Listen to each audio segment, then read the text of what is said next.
on English first. Raise your hand for questions. Anybody? Kind of strange, of course, anytime you have to play a match over 2 days, but talk a little bit about how you felt out there. Yeah, it is interesting, you know, when you go from night to day and you play a different opponent, you never, you know there's a difference, but you also know there's a difference in opponent, and he plays different, so naturally it's all a change. Whereas here now you play the same guy the next day, so you can really compare, you know, how different conditions are. It's actually quite interesting, and they play very different, you know. The nighttime is much more deader, the surface doesn't react so much, the ball doesn't travel so fast, even though I served my 5 aces yesterday and none today. So talking about faster, I just think there's more bounce to it, especially if you play somebody who's got a lot of spin like he has, and kicks the ball around a lot. So yeah, it was been a long time since I've been interrupted at night and had to come back the next day.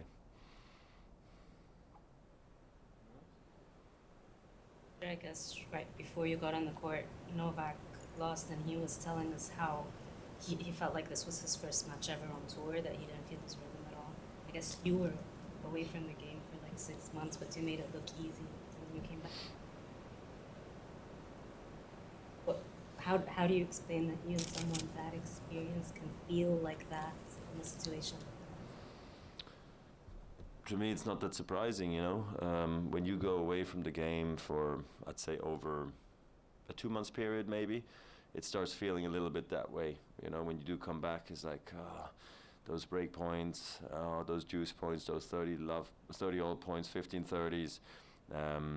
First point of the game, where normally, you know, when you've played a lot of matches, you just rock up, you hit a good serve, play a good point, 15 love, you just move along with the score. But you put extra effort, you know, to manage all that's happening in your head. I feel like when you do come back from injury, or when you haven't played in a long time, it just takes extra effort. And I think that's probably also what he's feeling. That's maybe he was tired as well at the end a bit, because the focus you need to have is greater. And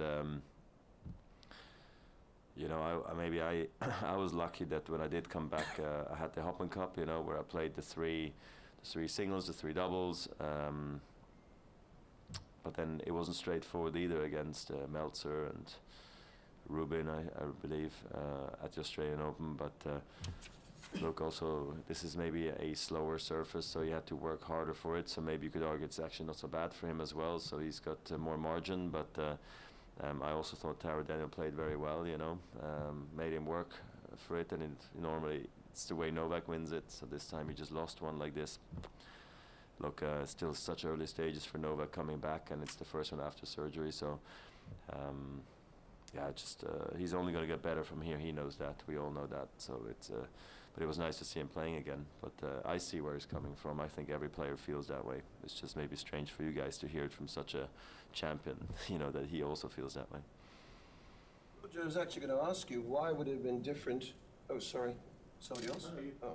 I was actually going to ask you, why was it different for you then, compared to, let's say, Novak or Rafa, whoever's taken an extended period off, the way you came back after such a long period off? And does it get tougher? Sorry, does it get tougher the longer you're away? I'm not sure, you know, if it gets actually that much tougher. That's why I said, like, I think after 2 months you get into that stage where your last match is a long time ago. I think as long as you're 100% physically, you know, that helps.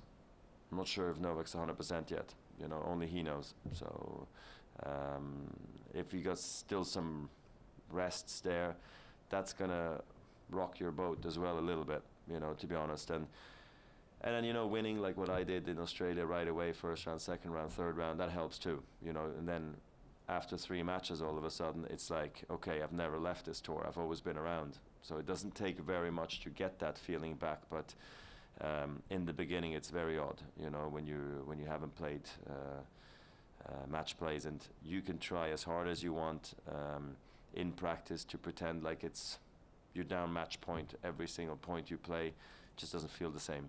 you know, playing in front of a crowd, saving break points, on the stretch, hitting winners onto the line.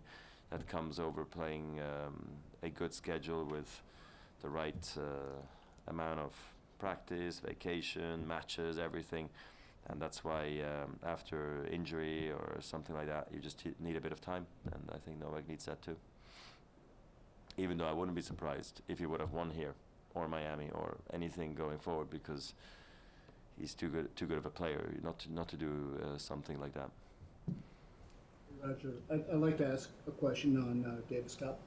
And it's said that, you know, whether you go to a 27,000 seat arena in Spain or a hockey rink in Zimbabwe or a packed arena in Rio, I mean, there's a raw emotion, a connection with the fans in Davis Cup play that just isn't present in on the circuit. Do you think going to this new format, do you think that will be lost, and is that an asset we should be aware of? Yeah, I mean, time will tell, you know. What can I tell you? Yeah, sure. I mean, the ones who want to play at home badly, they're going to miss the Davis Cup format from what it was, you know. The other ones who were played Davis Cup every single year and came to realize that it was too much, they're probably happy that the Davis Cup has changed something. But the uniqueness of the Davis Cup definitely was the home and away ties, you know, in my opinion. I love the away ties as much as I enjoyed the home ties, to be honest. So, yeah, I think it's one where time will tell how excited the fans will be to having to travel somewhere, like a neutral place, you know. I'm not sure how it's going to be yet. We'll see. Also in Australia, you said that. We okay, need to just do briefly. one question per person. Following up about Davis Cup, do you think, I mean, the Davis Cup has played such a huge role in, like, you know, the top 4 or big 5 players' careers, you know, a pivotal point at one moment or another. And I wonder, do you think that might be lost at all with the current change in format? Just trying to understand the question correctly. I don't want to. Just, do you think that the change in format is going to influence, you know, the involvement of younger players coming up, I guess, would be one way of looking at it. Yeah, I never thought of that. Well, I mean, for the top nations that then would only play 1 week, right, at the end of the year, that would be lost, clearly, because you don't have that many ties. Maybe before you had at least 2, if not more. Where you had 4 players with a 5th, 6th, 7th. Sometimes I remember when we traveled to Australia, we had 7 or 8 players on the team. Now you would be only 3 to 4 maybe on the team, I guess. So it seems it would be much harder for young guys to have that Davis Cup experience. You know, yeah, that would make sense what you're saying. So I have a GOAT question for you. So after you won your 20th Slam, Rod Laver said your longevity puts you in category of greatest of all time. I assume he meant by yourself. And I was wondering, do you guys ever talk about your each individual legacies, and was there ever a point where in your career where he said, okay, now your accomplishments are starting to surpass mine, and acknowledge that, or do you not really? No. You don't. You don't sit down and you like, so let's put everything on the table. Who's better and who's worse, and I don't know, your slice was better. No, I mean, it's not what you do. You more, how's your family, and what have you been up to, and how's the health, and you know, I don't know. It's normal conversations like what we would have. So it's none of that, but sure, it would be interesting to talk about it like this. I only hear stuff because they're being asked by you guys, but other than that, no, we don't talk about it very much now. Last 3 years, one. So you've interacted with fans all over the world, but how do you find it to be different in Indian Wells given the intimate environment here? I think every tournament is different from the other. I feel like it's deeply rooted here in the community, and people maybe when they come here they either come for a full week or they come for the weekend. They have precise traveling plans, you know, when they come here or they live here, you know. They're very knowledgeable about tennis. It reminds me a little bit of Cincinnati, you know, to be honest. You know, they also come from all, you know, the corners from the Midwest, and they come in and they so happy it's that time of year, and I feel it's the same thing here. They almost use it as a somewhat of a vacation too, because it's nice weather, so it feels very laid back, you know, and it's nice that the tournament has invested a lot so they can have an even better experience here at the tennis. So Roger, obviously you keep playing a great match after the other, but I wonder if you were able to pick what's the best match you've ever played, or if you can't, at least which year you think you were at your very best. My best match ever, I don't know. One that comes to mind is just maybe under the pressure of a Grand Slam final comes the US Open finals back in 2004 when I beat Hewitt, you know, and I beat him 6-love, 7-6, 6-love. I didn't expect that in any way because I had some tougher matches against him in the past, and I've only just come to understand maybe how I need to play against him, and my game was slowly but surely making,